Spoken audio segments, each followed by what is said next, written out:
स्वस्थ भारत कार्यक्रम के आज के अंक में आप सभी दर्शकों का स्वागत है। नमस्कार, जोहार। आज के कार्यक्रम में हम चर्चा करने वाले हैं पोषण माह के बारे में। स्वास्थ्य के लिए जितना ऑक्सीजन जरूरी है उतना ही पोषक आहार भी जरूरी है। इसलिए अगर हम पोषक आहार लेते हैं तो अपने आप को स्वस्थ रख पाएंगे। अगर हमारे शरीर में पोषक आहार की कमी होगी तो हमारा शरीर बार बार बीमार पड़ता रहेगा और उसका एक ही इलाज है, वो है पोषक आहार। तो पोषक आहार में किन किन चीज़ों का समावेश होना चाहिए और पोषक आहार के अभाव में कौन कौन सी बीमारियां हो सकती हैं, इन सारी जानकारियों की चर्चा आज हम अपने कार्यक्रम में करेंगे। और इस संबंध में जानकारी देने के लिए आज हमने अपने स्टूडियो में आमंत्रित किया है स्त्री रोग विशेषज्ञ डॉक्टर विरोल श्रीवास्तव को। डॉक्टर विरोल, आपका हमारे कार्यक्रम में स्वागत है। हम सभी जानते हैं कि 1 सितंबर से पोषण माह मनाया जा रहा है और इस दौरान कई तरह के कार्यक्रम आयोजित किए जा रहे हैं। हम जानते हैं कि पोषण जो है हमारे शरीर के लिए बहुत ही आवश्यक है। फिर भी ये जो कार्यक्रम आयोजित की जाती, इसका मुख्य उद्देश्य क्या है? देखिए, सबसे पहले तो जो सितंबर माह है हमारे लिए, इसको हम बोलते हैं कि ये पूरा न्यूट्रिशन मंथ है। पूरा इसमें हमको अपना पोषण का ध्यान देना चाहिए। गवर्नमेंट ऑफ इंडिया ने 2018 में सोचा था कि एक सशक्त महिला या फिर साक्षर बच्चा और स्वस्थ भारत के लिए उसने ये अपना ये चालू किया, अपना ये न्यूट्रिशन के लिए प्रोग्राम, जिसमें हमें हर एक इंसान को, हर एक बच्चे को, महिला को जो गर्भवती है और जो दूध पिलाती है माँ, उनके लिए हमें पोषण क्या क्या ज़रूरी, क्या क्या उनको खिलाना है, उसमें पूरा चर्चा होता है और पूरा हमें उसमें ध्यान रखना चाहिए पेशेंट के लिए और माँ के लिए कि हमें क्या क्या उनको देना है।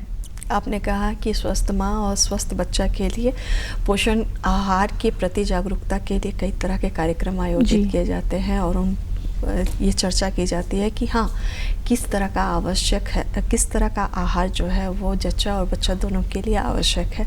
तो अब हम अपनी शुरुआत इन्हीं जच्चा बच्चा से करते हैं कि जच्चा बच्चा के लिए पोषक आहार का क्या महत्व है। देखिए, जो हमारा बच्चा है, जो नवजात शिशु रहता है, उसके लिए सबसे बेस्ट आहार होता है ब्रेस्ट मिल्क, जिसको हम स्तनपान बोलते हैं। तो बच्चे को शुरू के 6 महीने तो बिल्कुल ही नियमित रूप से स्तनपान कराना चाहिए हर माँ को।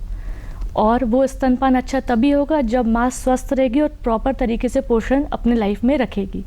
तो हम महिला को बोलते हैं कि आप प्रेगनेंसी के समय और डिलीवरी के बाद, मतलब जब दूध पिलाते उस समय अपने सेहत का काफ़ी ध्यान रखें, खान पान का ध्यान रखें। बहुत से लोगों का अपना अपना मायना है कि हम गोंद का लड्डू या फिर हम कुछ खिला सकते हैं, सूखे मेवे खिला सकते हैं। वो कहीं मायने तक सही भी है। वो स्तनपान अपना दूध का सिक्रीशन नहीं बढ़ाएगा, बट वो एक ताकत प्रदान करेगा जो कि माँ के लिए बहुत ज़रूरी है। साथ ही साथ हम माँ को कुछ ऐसी चीज़ें खाने के लिए बोल सकते हैं, जैसे मेथी दाना, जो हर घर में प्रेजेंट है, हर घर में अवेलेबल है। उस पर फाइबर बहुत ज़्यादा रहता है और वो दूध का सिक्रीशन बहुत बढ़ाता है। ऐसे एक होता है पॉपी सीड, जिसे हम बोलते हैं खसखस, पोस्ता दाना, वो भी खाने से बहुत स्तनपान में बहुत फ़र्क पड़ता है, दूध का सिक्रीशन अच्छा होता है। और भी एक हम बहुत कॉमन हमारे यहाँ सब्जी मिलती है जिसको हम सहजन बोलते हैं। जी हाँ। तो उसकी भी सब्जी खाने से दूध का सिक्रीशन माँ में बहुत होता है और बच्चे को अगर वो स्तनपान कराती है तो बहुत फ़ायदा होता है। तो ये सब तो न्यूट्रिशन माँ द्वारा बच्चे तक पहुँचते हैं, तो माँ का भी फ़ायदा है और बच्चे का भी। जी।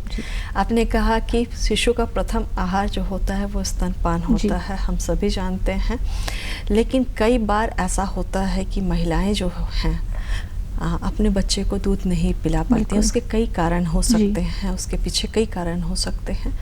ऐसी अवस्था में जो बच्चे स्तनपान नहीं कर पाते हैं, उनमें किन किन चीज़ों की कमी हो जाती है? देखिए, कुछ महिला के ही साथ ऐसा होता है जो स्तनपान नहीं करा पाती है, और वो कब होता है? जब वो डिलीवरी के पहले या फिर बच्चा होने के पहले उनका ही खुद पोषण अच्छे से नहीं होता है। इसलिए एक गवर्नमेंट ने बोला है कि निर्धारित एज में ही बच्चा अपना होना चाहिए। शादी का भी एक एज बनाया गया है। अगर माँ पर पूरे तरीके से पोषण लेगी, पूरा न्यूट्रिशन लेगी, तो जब डिलीवरी के बाद दूध बनने के लिए हमें आयरन, कैल्शियम, प्रोटीन, वाइटामिन्स सब चाहिए रहते हैं।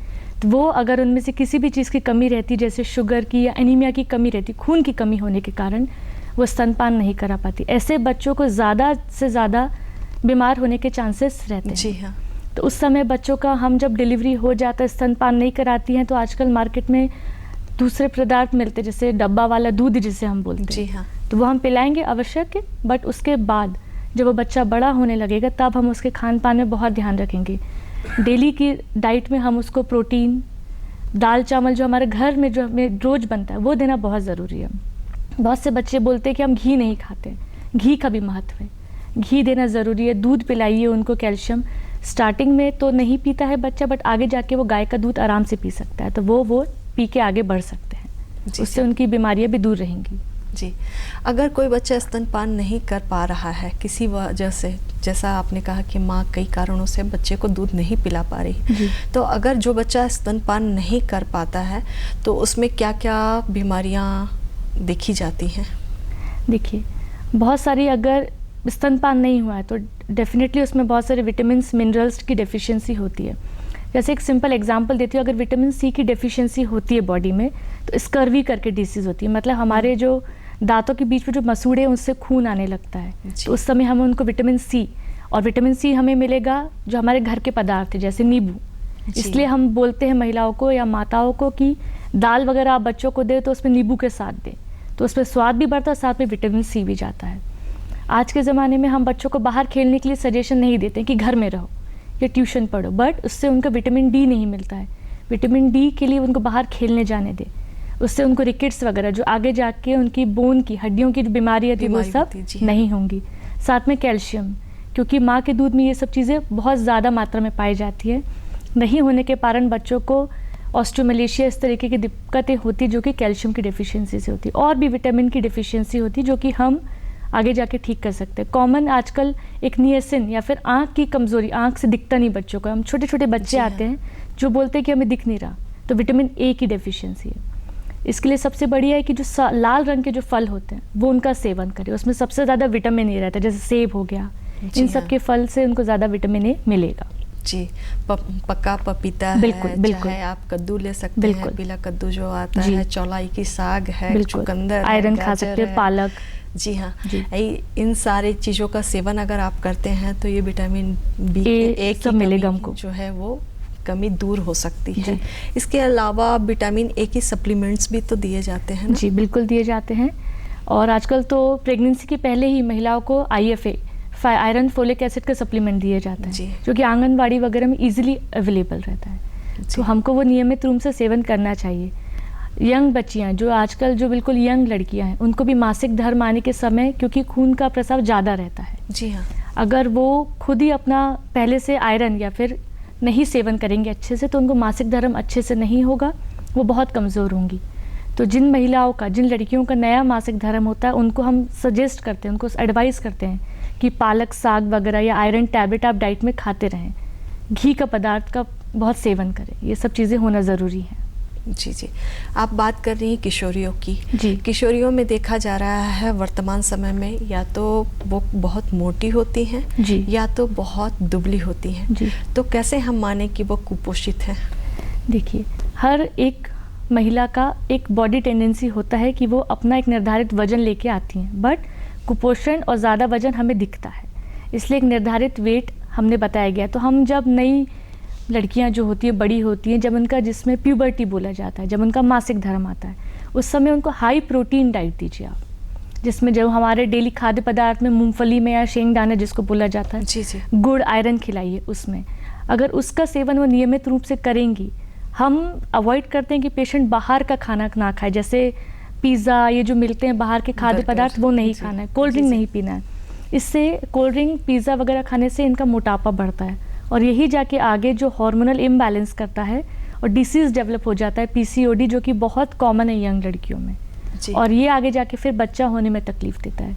तो अगर हम शुरुआत से ही डाइट का, खाद्य पदार्थ का ध्यान रखेंगे तो हमको आगे जाके ये सब समस्या आएंगी ही नहीं।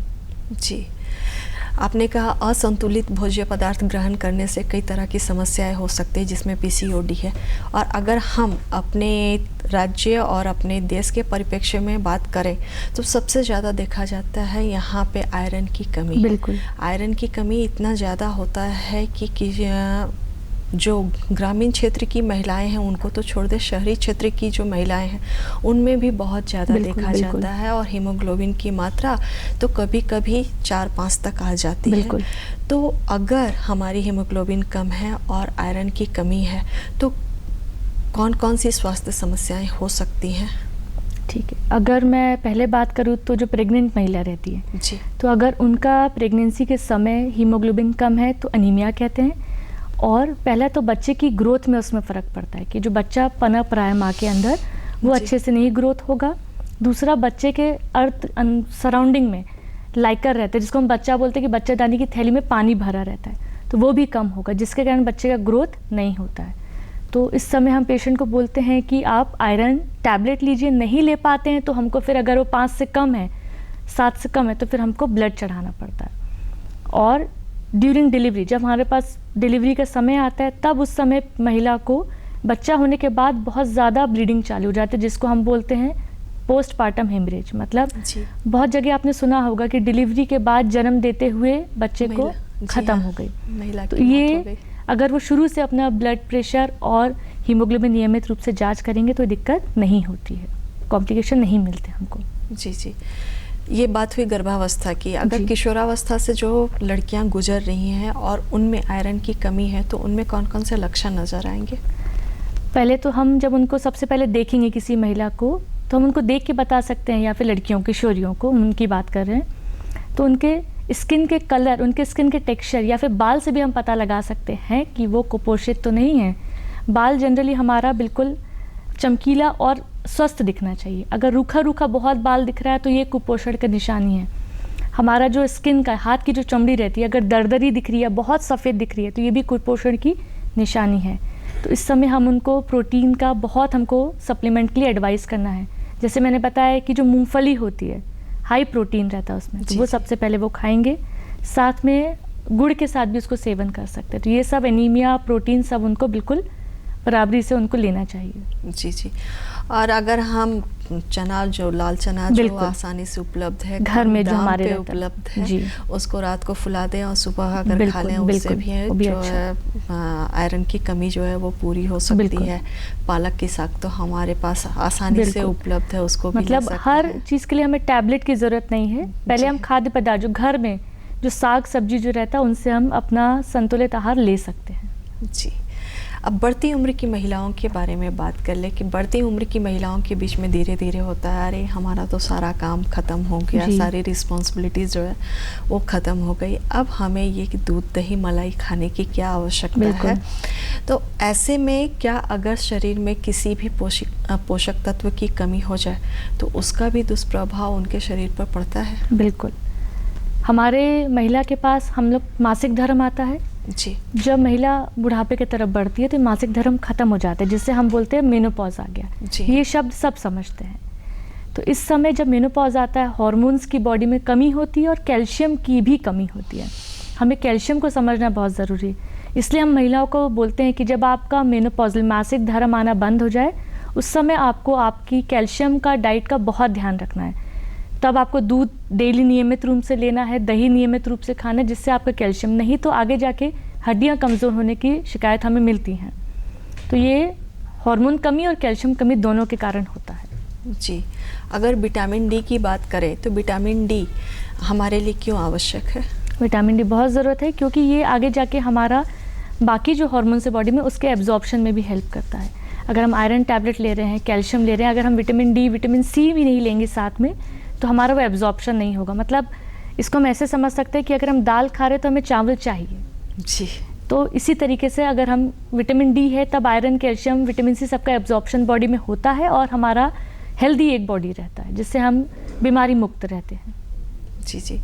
अपने आप को स्वस्थ रखने के लिए अगर हम बचपन से लेकर बुढ़ापा तक की बात करें जी। तो अलग अलग फेज में, अलग अलग दौर में हमारी जो जिम्मेदारियां हैं वो अलग अलग होती हैं। उनके निर्वहन के लिए हमको अलग अलग तरह की जो भूमिका अदा करनी पड़ती है। तो ऐसे में हम अपने आप को संतुलित आहार लेने के लिए क्या क्या करें? बस नियमित रूप से हम जो खाना हमारे घर में बनता है, जिसको हम नज़रअंदाज करते हैं कुछ समय काम के चलते, हम आजकल बहुत बिजी लाइफस्टाइल है। जी हाँ, बिल्कुल। तो हमें बस इतना ध्यान रखें, जब हम सुबह उठें तो बोला जाता है कि नींबू पानी पिएं।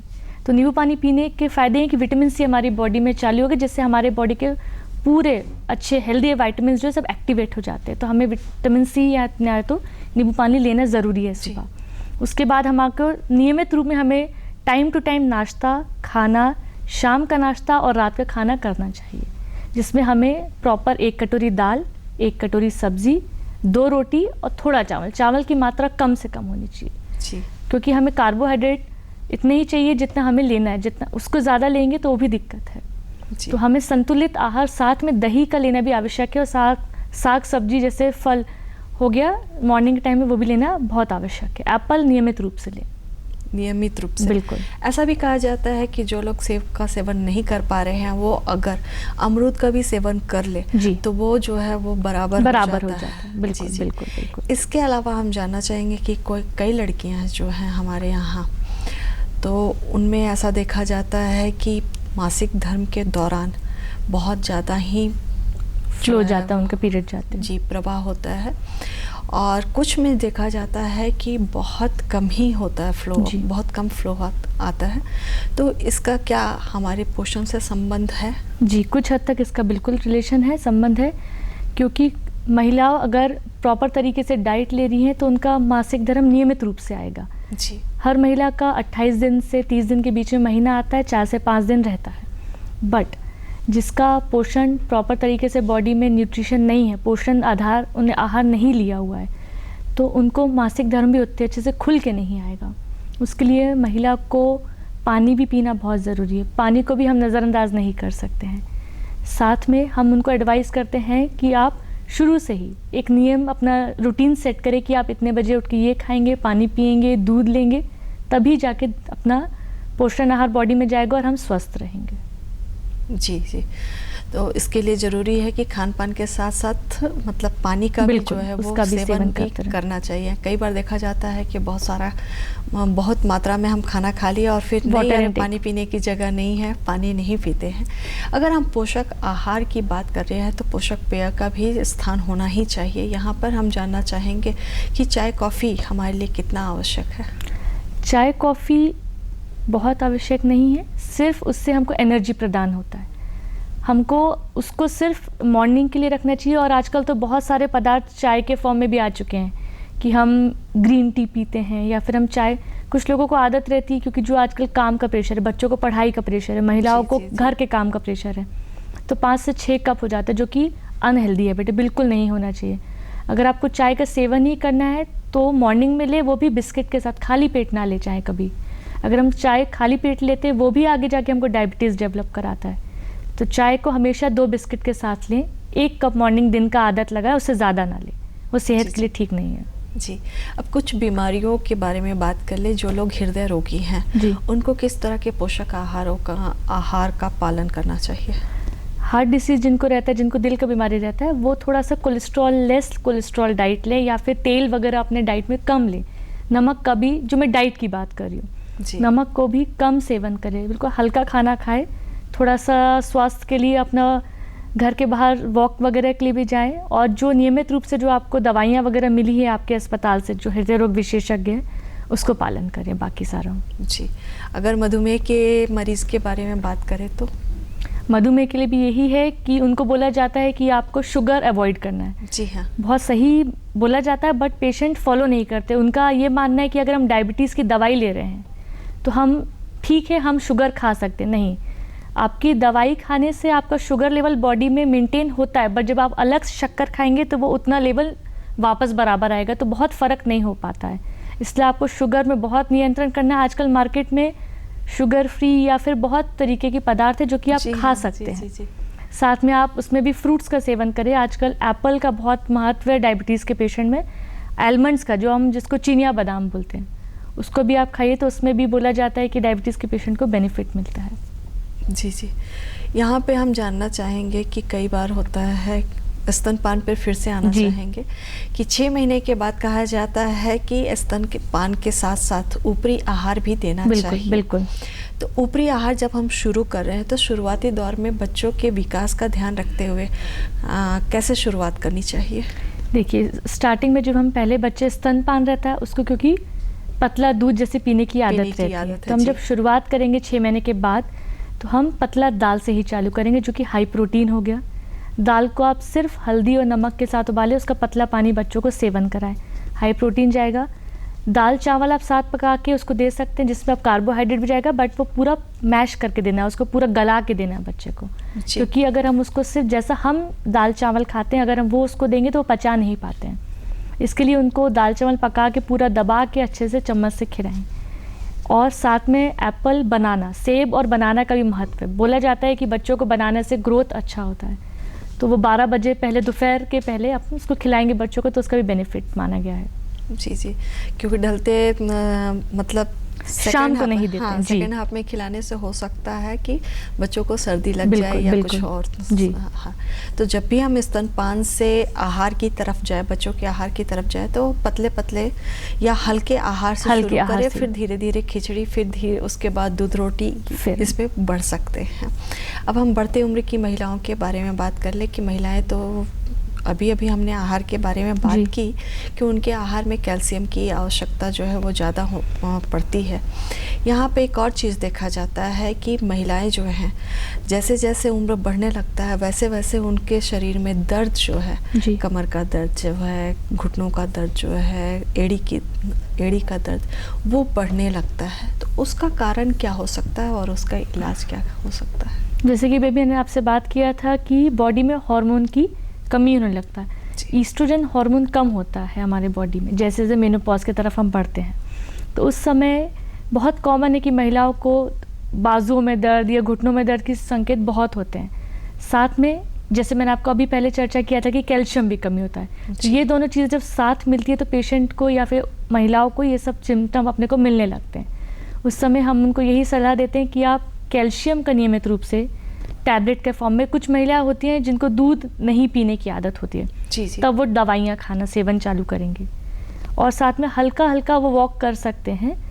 और बहुत अगर दर्द वगैरह हो तब हम इंजेक्शन वगैरह आयरन का या कैल्शियम का तब देते हैं, उसके पहले हमको उसकी ज़रूरत नहीं पड़ती है। जी। अब फिर से छोटे बच्चों की बात कर ले। कई बार होता है कि जो शिशु प्रसव के बाद माँ के का जो पहला दूध होता है वो बच्चों को नहीं पिलाया जाता है। वो पीला दूध जो है वो बच्चों के लिए कितना आवश्यक है, आप हमारे दर्शकों को बताएं। तो जो भी महिलाएं देख रही हैं हमारा आज का ये कार्यक्रम, हो सकता है उनके घर में या वो जो स्वयं गर्भवती हैं तो वो अपने बच्चे को दूध अवश्य पिलाएंगी। जी, सबसे पहली बात कि जो सबसे पहला दूध निकलता है जिसको हम कोलेस्ट्रम बोलते हैं या पीला दूध बोलते हैं, उसका बहुत महत्व है। क्योंकि जो मात्रा में हमें विटामिन्स, मिनरल, कैल्शियम चाहिए वो उस दूध में सबसे ज़्यादा पाया गया है। हाँ, मैं मानती हूँ कि महिलाओं को उस समय पिलाना बहुत तकलीफ़दायक होता है, स्पेशली उन्हें जिनका सिजेरियन ये बड़े ऑपरेशन से होता है। तो फिर भी आप कोशिश करें। आजकल अस्पतालों में नर्सिंग स्टाफ है, सिस्टर्स है, जो कि आपको पूरा ट्रेन रहती है और आपको सलाह देती है कि किस तरीके से बच्चों को दूध पिलाया जाता है। एक और महत्वपूर्ण बात है कि बहुत सारे महिलाओं को दूध कैसे पिलाना है, बच्चों को कैसे पकड़ना है, बच्चों का कैसे मुंह में अटैच करना है, कैसे उनको पिलाना है, ये भी सीखना बहुत ज़रूरी है। इसके लिए आजकल ट्रेनिंग दी जाती है। तो पहले आप उसको पकड़ के अच्छे से लिटा के रखें, हर बार दूध पिलाने के बाद उसको प्रॉपर डकार दिलाएं, साफ़ कराएं और फिर उसको आप लिटाएं बिस्तर में जाके। इसका भी ध्यान देना है। और जो स्टार्टिंग के जो पीला दूध की जाती है उसका बहुत महत्व है, वो पिलाने से वंचित ना रहे। उसके बाद आप कोशिश करें कि आप रेगुलर उसको पिलाना चलता रहे आपका। जी, और कहा जाता है स्तनपान जो है वो शिशु के लिए प्रथम टीका की तरह काम करता है। और उसमें इतने पोषक तत्व होते हैं कि वो बच्चों को कई तरह की बीमारियों से लड़ने की शक्ति देती है। हम लोग बोलते हैं रोग प्रतिरोधक क्षमता का विकास होता है। बिल्कुल जी, और उससे कई तरह की शक्तियों का जो है बच्चे को कई तरह की बीमारियों से लड़ने की शक्ति मिलती है। अगर अब हम नमक की बात ना करें तो हमारी आज की ये चर्चा जो है वो अधूरी रह जाएगी। तो नमक जो है वो किस तरह का होना चाहिए और उसकी मात्रा क्या होनी चाहिए? नमक भी हमारे बॉडी में ज़रूरी है क्योंकि उसमें आयोडीन पाया जाता है। जी, तो उसका सेवन मैं ये नहीं बोलूँगी कि बंद कर दें आप, नहीं, उसको भी ज़रूरी है, नहीं तो उसका इजात ही नहीं होता। हम अपने खाने में जो छोटे नवजात शिशु जो रहते हैं उसको हम लोग स्टार्ट जब खाना उनका स्तनपान के बाद चालू करते हैं तब हम उनको कम से कम नमक दें, क्योंकि उनका बॉडी इतना ही एब्जॉर्ब कर पाता है। हर एक बॉडी में बच्चे की कैपेसिटी रहती है कि वो कितना एब्जॉर्ब करेगा, कितना वो काम करेगा। जी, तो जो नवजात शिशु रहते हैं उनको हम एडवाइस करते हैं, सजेस्ट करते हैं कि आप कम से कम नमक दें, सादा उबला हुआ खाना दें और एक चुटकी नमक काफ़ी है उनके लिए। बट आपका जैसे जैसे उम्र बढ़ता है, जब हम डेली खाना बनाते हैं दाल चावल, उसमें आप नमक का सेवन करें और उसको इस्तेमाल करते रहें, उसको बंद ना करें, नहीं तो आगे जाके फिर गॉइटर ये सब डेफिशिएंसी से डिसीज़ होने लगती है। जी हाँ, आयोडीन की कमी से बिल्कुल। झींगा रोग जो है वो होने जी। लगता है। वहीं पे देखा जाता है कि थायराइड की समस्या हो या ब्लड प्रेशर की समस्या हो तो नमक का सेवन जो है वो कम करना चाहिए। अब हम चलते चलते जानना चाहेंगे, हमारे कार्यक्रम का समय समाप्त होने चला है, लेकिन चलते चलते जानना चाहेंगे कि अगर हम ग्रामीण परिवेश और शहरी परिवेश दोनों को ध्यान रखते हुए भोजन का चयन कर रहे हैं तो प्रतिदिन हमारे खाने में किन किन आहारों का समावेश होना चाहिए? गेहूँ जो हम रोटी के रूप में पाते हैं, दाल रोज़ खाना चाहिए, चावल धान हम जिसे कहते हैं, दही को भी हमें सेवन में रोज़ डालना है। ठंड के समय अगर हम कोशिश करें तो रात को ना खाएं। फलों का सेवन हमें करना है। साथ में बोला जाता है कि बादाम या फिर किशमिश जिसे हम बोलते हैं, इसको फुला के सेवन करने से बहुत इसका बेनिफिट पाया गया है। तो इन सब को हमें नहीं छोड़ना और रोज हमें कोशिश करने के हम इनका सेवन नियमित रूप में करते रहें। और सलाद भी, हरी सब्जियाँ। जी। डॉक्टर विरुल, आप हमारे बीच में आई और पोषण माह के बारे में पोषण के बारे में इतनी महत्वपूर्ण बातें हमें बताई, इसके लिए आपका धन्यवाद। और हम अपने दर्शकों से लेते हैं विदा। जोहार।